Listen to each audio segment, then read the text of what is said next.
এমন এক মুসলিম জেনারেশন যারা ইসলামিক ইভেন্টস ফেস্টিভ্যাল এসব নিয়ে কথা বলতে পছন্দ করি না, নট কুল ভাবি, কনজারভেটিভ ভাবি, এগুলো নিয়ে কি কথা বলা উচিত এমন মনে হয়। বাট ওয়েস্টার্ন ইভেন্টস পালন করতে আমাদের খুব ভালো লাগে। 31st night, Valentine, Halloween day, এইসব দিনে আমাদের প্রিপারেশন থাকে 100, আমরা অনেক এক্সাইটেড থাকে, আমাদের অনেক প্ল্যান থাকে।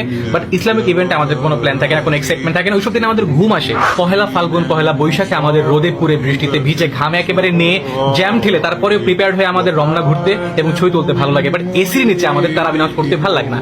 মানে রমজানের ইভেন্ট আমাদের কাছে ইভেন্ট মনে হয় না।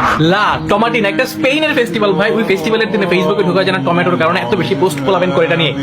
বাট হ্যাপি রামাদান বা রামাদান কারিম, একটু ক্লিকটা আমাদের হাত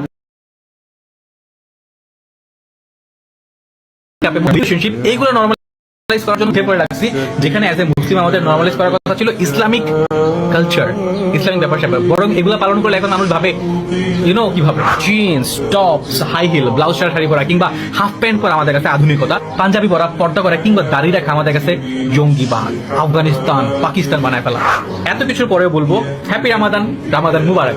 আপনি যদি মনে করেন রমজান মাসটাকে সেলিব্রেট করা উচিত, এটাকে একটা ইভেন্টের মতো পালন করা উচিত, ভিডিওটা শেয়ার করেন যেন এটাও একটা কুল ব্যাপার হয়ে যায়। রমজান নিয়ে কথা বলে হ্যাপি